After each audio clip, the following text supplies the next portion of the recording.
welcome to the Ninjababes Podcast. What's up? I'm here with Ashley McConville. Welcome. Hello. Uh, I'm so excited to have you on today, and I know all of our listeners and just the whole Ninjababes community. We know you, we're excited for you, and we're happy to talk more today. So, welcome. Thanks. How are you? I know you just came from working on your submission video, so that Yeah. process can be grueling. How did it go? Yeah. But it's just stressful because they didn't give us a lot of time to do this. So, and they told us like I think the week before Thanksgiving, which that week didn't even count because we were preparing for Thanksgiving the whole week. So it was just a little crazy. But Yeah, this is like the only week we have because I think they're due Sunday or Monday. So yeah. I know. I feel the same exact way. I think they said the 14th, right? It's Monday night, I'm pretty sure. Monday. Okay. Yeah, but I feel the same way. It's like I thought the same thing. Like we found out, I was like, wow, well, I have all these other things going on, and it was the week of Thanksgiving, but also the week of Black Friday. So for Ninja Babes, we had like a brand new website coming out. The everything was like moved to Shopify. It was just this whole ordeal, and I was like, there's no way I can think about making my submission video until after this is over. So yeah, not a lot of time, but I was telling my husband this is like the fastest I've ever made my video, and he's like, "Yeah, I know," because I usually spend like weeks and weeks like every day. So Yeah. Well, it was hard because I didn't have time to go home and like film at all with my family either because I just don't have time to drive. So like that was kind of frustrating too because I really wanted that in my video, but I think I'm just gonna tell them like if you guys need more footage of like family stuff, I can get that to you, but it's gonna be after the deadline. yeah, yeah. So this is your third year applying or third year, Yes, third you year know? applying. Okay, cool. So I know. So okay, so this was season 12 that just happened. Season 11 was your first year on the show.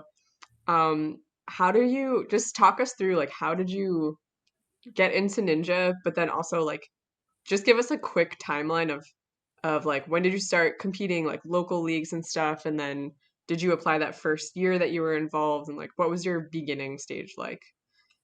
Okay, so I did gymnastics my whole life. Did it for 12 years, and then when I was 17 years old, that was like the year where you start deciding like what college you're gonna do for gymnastics. Like your coach will get you scholarships and all that stuff. And so that was like the kind of the stage I was in, and my coach had so many connections because he was an Olympic coach, so he was like, oh yeah, like whatever college you want to go to, like let me know, and like I got you. And I was like, okay. But that year, one of my friends, she broke her ankle, so she had to have ankle surgery. So she was like, okay, I want to just do something that like I'm not going to be able to do for a while after the surgery, just this Saturday, and then like I won't be so sad when I can't use it. And I was like, okay, so I was like, let's go rock climbing. And so we found a climbing gym that was like an hour and a half away from where we lived. But it was right where I did gymnastics. And so we went to the gym, and I saw like this man who kept like he kept looking like he wanted to say something to me. So I was like, okay, I'm just gonna like keep climbing this route and like maybe he'll say something to me. And he came up to me, ended up being Jason Bergstrom. And so he introduced himself to me. I had no idea who he was. But he told me that he did ninja, and he was like, you look really strong. Like I feel like you'd be really good at ninja. And so I told him I was a gymnast. And so he told me about a kids comp that was that weekend that Caleb was doing. And I was like, oh, like sure, I'd love to try it. Like I watched the show, I'm a huge fan, and I Oh, plan on doing it someday. And so I went to the kids comp because I was 17 at the time. And so I went to the competition, and that's where I officially met Caleb and Katie. But Caleb and Katie both coached at the gymnastics gym that I went to, so we had like seen each other in passing, but okay. never talked to each other because I was training, and they were coaching.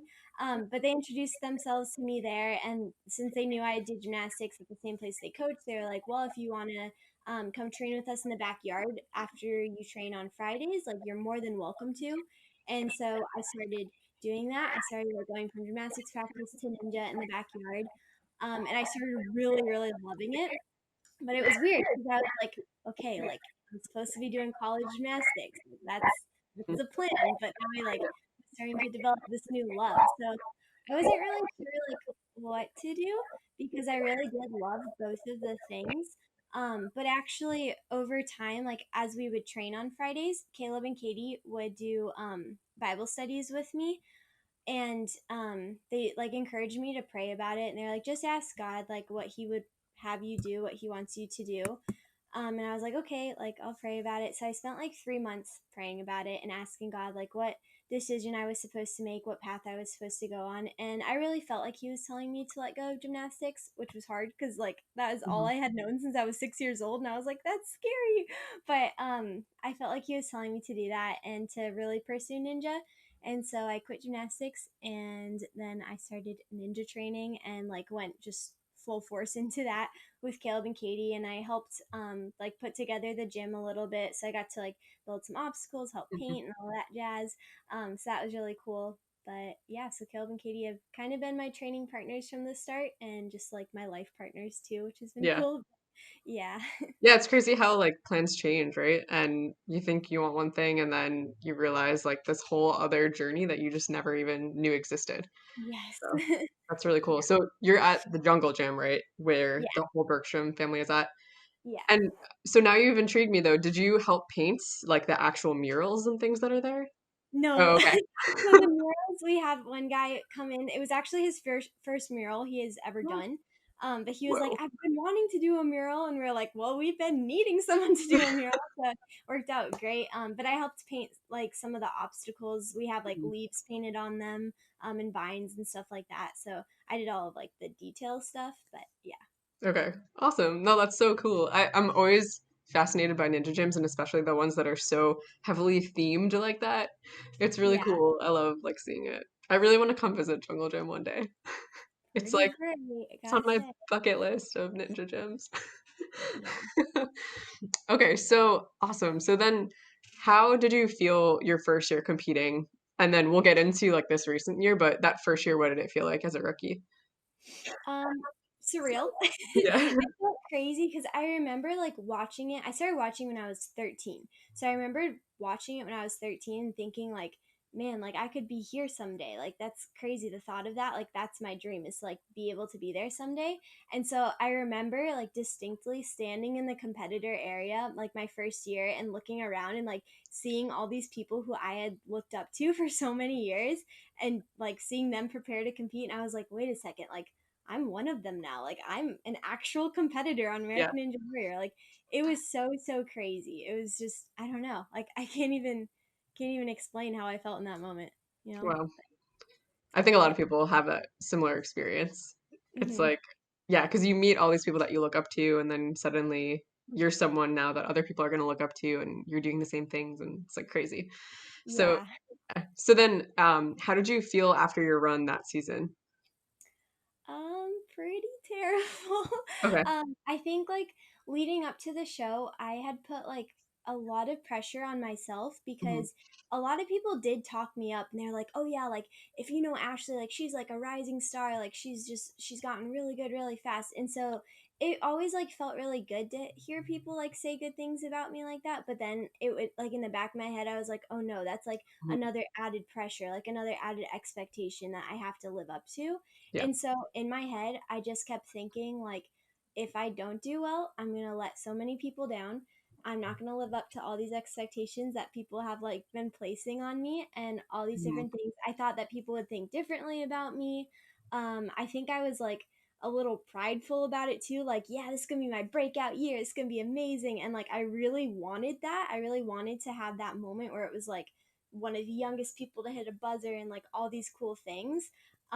So when it didn't happen, it was just like, I don't know. It was kind of painful because I really expected to do well. I made it like to the second obstacle and that was it. And I was like, okay, I'm at least going to make it to the fifth. You know, that was the plan.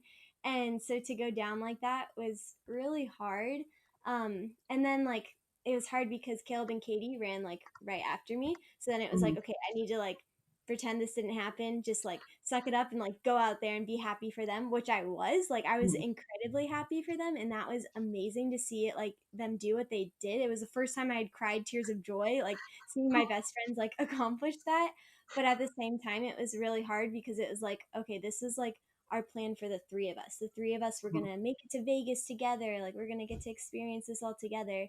and they did it. They stuck to the plan, and I didn't. So that was a little bit hard, but yeah. Yeah. No, I hear you. I mean, I want to unpack that a little bit if you don't mind, because I think that, mindset and expectation is such a heavy thing, and it can really have such a strong impact on how you actually perform, especially if it's someone like yourself who you're capable of doing those six obstacles, right? And I'm sure so many people were like, you got this, like you can do this course, right? And then to have that feel like you just lost it. Like, well, what happened? Like, why did I fall? Because so many people have been there where nerves kicked in or just the expectation, and they might not even realize it in the moment, but it's like that heaviness of, I have to do well, like, I have to do this. And so what did you do then between, what was that then, season 11 and season 12? What did you do after that season to kind of rework your thinking and be ready for season 12? Because I would imagine that if you kind of had that guilt or just that feeling of like, oh man, like I need to do better than last time, or like what were you feeling and how did you get ready for season 12? I took a lot of time to just kind of think about where my mental game was at, Mm, like before my run, and just kind of reflect on that. And I think, like I said, the big reason for me why I think I fell was because I put so much pressure on myself, and like I just had it in my head that how I performed was going to change how people thought of me. hmm And so going into season 12, I was like, okay, I cannot think like that. I cannot let myself think that people are going to think differently about me if I fall. I can't make it matter that much. So I really like went into season 12 trying to tell myself like this wasn't a huge competition. It did not matter that much. Like our goals was to have fun and share with people and just be a light there. And like yeah. that was my purpose. So I think like part of it too is changing my purpose for actually competing. Because hmm in season 11, like the big purpose for me, I felt like was to just glorify myself and like become a breakout star, like all these things. yeah And I just really wanted that moment of spotlight. And then going into season 12, especially because it was such like an exclusive group of people who were chosen, we yeah talked to each other and we're like, okay, guys, like there's a reason we were chosen for this, and it hmm has to be bigger than Ninja. Like it can't yeah just be to go out and have a good run, because if that's our reason for going and we don't have a good run, it's going to feel like it was like pointless to go there. And so we really made our goal just to be encouragers while we were there, to be lights, to share Jesus, to glorify him, to act like him mhm, while we were there, especially because Corona was like such a big thing around that time. So people were so full of fear, and there was just like, I don't know, a lot of darkness like around that time. And so having that be my main purpose there took a lot of pressure off competing, because I could tell myself, like, despite how my run goes, I'm here for a bigger purpose. So it doesn't matter so much how I perform on the course. Like, as long as I'm doing my job and like sharing Jesus with people, like, I'm good to go. Like I'm making an eternal impact, and that's bigger than any temporary impact I can make. So, mhm. Yeah, it's really cool that you were able to make your faith such a focus of why you were there and not just winning or like showcasing your skills or whatever, but having that like shift of focus. I can tell how, obviously, I think everyone can tell, but like it's obvious how much that must have really cleared your head, but also made, what am I trying to say? Like the worth of why you were there was totally put in a different reason. So it's mhm. like just like you said, like if you went and your only point was to have a really great run and like to, get up the wall or whatever, if that was your main goal, if you didn't get it, like how much more devastating would that have been? And to know that you were one of what, 150 or something, like a very small number. So it's cool to look at it that way and to really be able to shift your focus. Um, Okay, so then how did it feel when you actually had your run and you did so well, right? Tell us everything. Like, It was crazy. I remember I was so nervous for the ring chaser obstacle yeah, because Caleb had fallen on that. He fell in a weird way though, so I wasn't nervous for falling how he fell, but yeah. like I saw a lot of people fall when they used the tiny hook. And I was looking at it and Okay. I was like, okay, there's no way I'm grabbing that big ring. Like I do not practice doing monkey bars fast like Yeah. nobody does. And so I just wasn't really prepared for that one. And then for the balance obstacle, I'm always nervous for balance obstacles. So I was like, okay, if I can make it through like those two obstacles, I'm gonna be okay. But other than that, like I don't know. So um when I got to like the ring obstacle and like I had to use the small ring, I was just like hoping I would make it on. I was trying to like think back to like all my sky hook training that I've Yeah. done. Okay, like I know how to do this obstacle. Like don't overdo it because that's what I tend to do is just like put too much power into obstacles and then overdo it.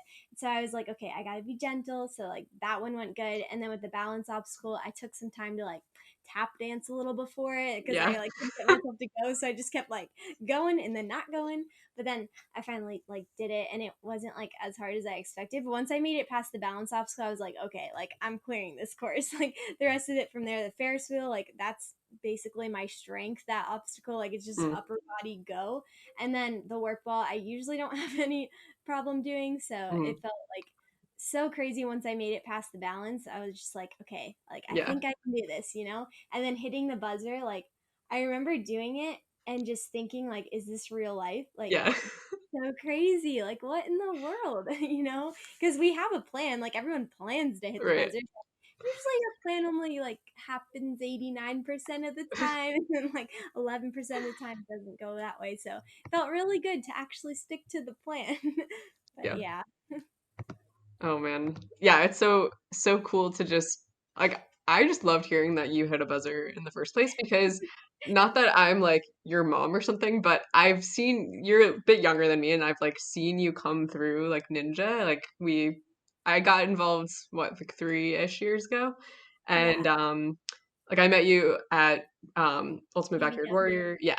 Hmm. And just seeing you and like getting to know you like through the grapevine and through like Instagram and like when we'd see each other at testing or whatever, it's just cool to see how you've grown. And so then when I heard that you got cast, but then that you hit a buzzer, I was like, oh my gosh, Ashley, like yes, like it was really exciting to know. So congratulations, Thank and you.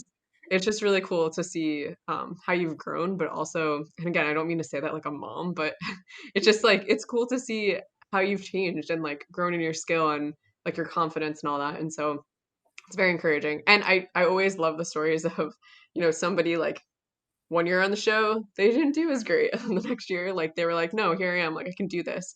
I even think about Sandy Zimmerman. She had so many seasons where she did okay, like she did good. She made it through a couple obstacles and then she had crazy injuries. She had to take so much time off. And then now that she's back, she's like literally unstoppable. It's Yes. amazing. Oh my gosh, Um, watching Sandy this season, I yeah, was like, what? Like every single thing she did was just so inspiring to know that she's a mom and like doing all this stuff because like I sometimes feel like I don't have free time and like enough time to train. But then thinking about being a mom and like yeah, having a family, like I don't know how she finds the time to train, but watching her on the course, like there were moments where I was like, oh, she's pumped. And then she'd like go and throw this huge lache and like catch it like she was not pumped at all. And I was like, what? Like he was just amazing. And it was so cool that like watch physically because like yeah, I don't know. I could not believe it. And going home, I was like, okay, like Sandy, like that is like my biggest inspiration this season. Like I gotta train hard. If Sandy can like find the time to do this, like I can make time to do this, you know? yeah. But yeah, she's incredible. Yeah, I think about Sandy a lot, to be honest. I hope she's listening right now. But like, I think about her a lot, and I loved meeting her. Actually, like hours before I dislocated my shoulders when I met her. But I I loved meeting her and just like you said, hearing about how she's mom. They have so many obstacles at their house set up. And just the way that she works her family into what she does. And I know there's a lot of like ninja families who do that, but I guess just like I really relate to the fact that she had in like really serious injuries and she's back so much stronger than ever. And like that to me is like, wow, okay, we can do it. Like Yeah. I love it. So was there anything else about this season? Oh, okay, so two things.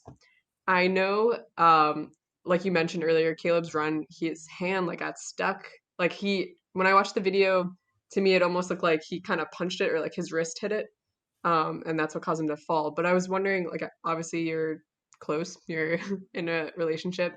Did you feel that, how did that like feel for you when you saw that happen? Did it mess with your own head as you were then going for your run, or like how did you feel?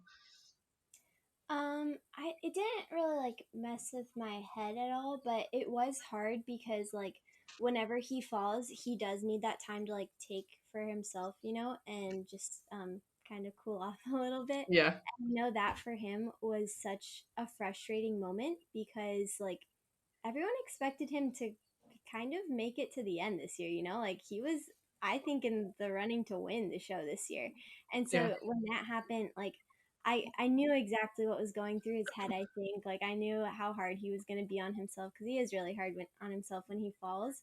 And so it was hard for me because like I needed to prepare for my run Yeah. and I couldn't like go to him to like ask things. I probably could have, but like I didn't want to because I was like, Right. okay, like he needs this time, you know? Yeah. Um, but also like I couldn't even like take time to really go ask him for advice or anything. And yeah, that was hard. And then Katie, like she was a little bit before me too, and Katie didn't have as good of a run as she wanted to either. So like having them be like so sad about their runs was really hard because I needed to like get excited about mine. I was like, okay, like I can Yeah. do this. But then like they were right there, you know? So that was hard because I knew like I know how hard they work and sometimes I feel like I want it more for them than I even do for myself. So I was really sad and Katie kept telling me like get this out of your head, like you Yeah. cannot focus on this, like you need to focus on you. Katie was amazing. Katie was like right by my side the whole time. It was awesome. But yeah, it was just a little tough because I like just kept thinking about like how hard both of them were being on themselves and I like wanted to be there for them, but at the same time like I needed to be like ready to run. Like I wasn't even allowed to go back into like the Yeah. area where my stuff was to like go see him or anything. Like I had to be like up ready to get onto the course. So Yeah. yeah. Yeah. It's tough, especially when it's like you're saying, you want to be able to comfort them, but also like they're still your teammates, right? They're your partners Yeah. in how you train. So yeah. But like every ninja who falls, like we have the opportunity to come back stronger to learn from our mistakes. And so much love to Caleb. But Yeah. um I was wondering how I just lost my train of thought. Oh, I was wondering, so all of you train together, right, at the jungle gym. What is your training like? Are you doing obstacles every day, or do you sort of have like a ebb and flow schedule of how you train?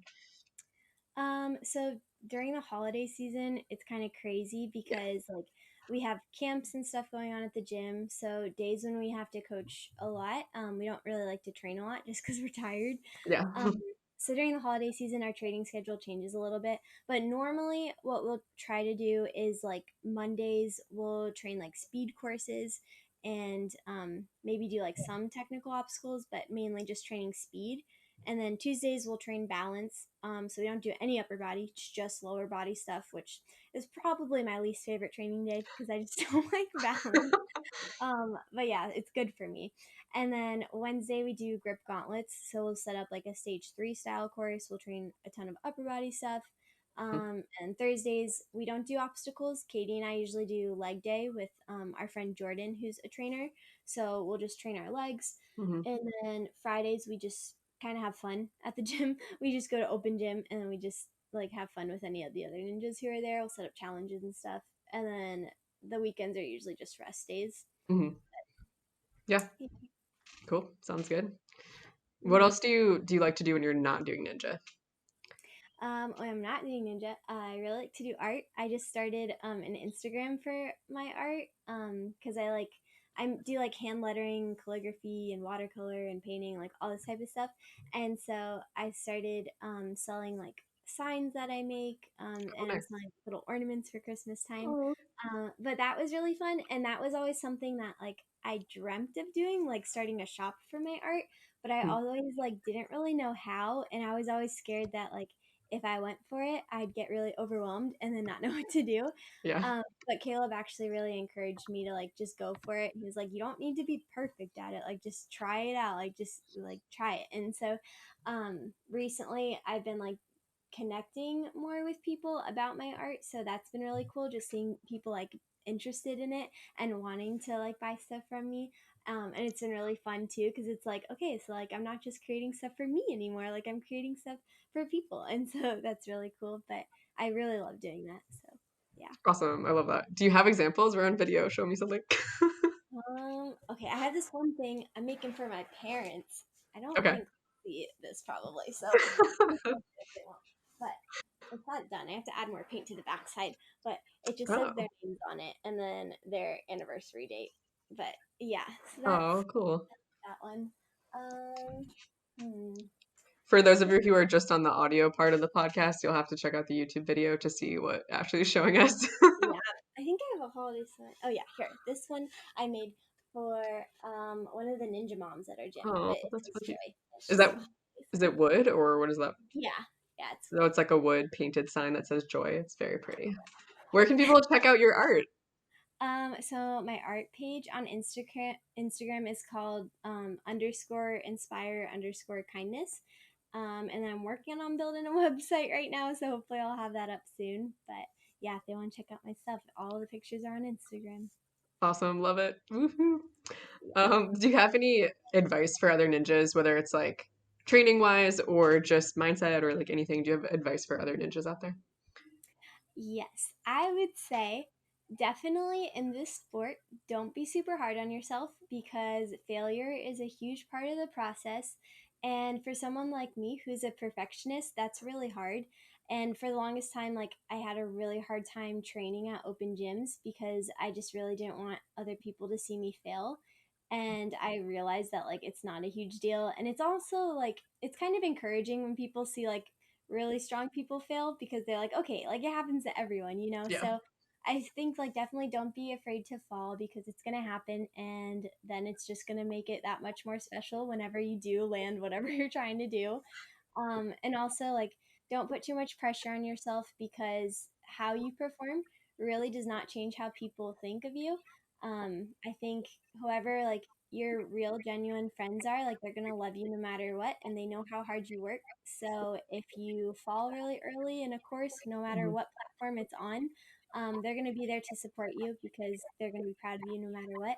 So don't put too much pressure on yourself, and just really have fun with it because this is a really fun sport. And once you start putting pressure on yourself, that's when it becomes like frustrating and hard and just not fun anymore.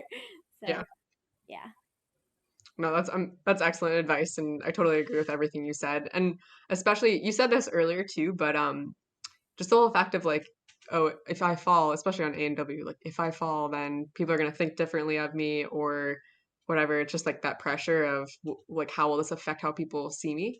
And I know for me too, I've definitely dealt with that, especially with the Ninjababes platform because I felt like, oh well, if I do better on the show, that will help Ninjababes, like that will help like this community grow or like people want to come to my workshops and stuff like that. But that pressure is like so unnecessary and people still come even though like that pressure has caused me to fall earlier than I've wanted to. And people still want to be on the podcast. They want to listen. They want to be involved. They want to be part of this women's community. And so it's like, it's such a lie to think that like just your performance is going to outweigh your character or outweigh like just who you are as a person. So I totally echo that advice, and I think that's really good. Be strong, be you, and be a ninja babe. Woohoo!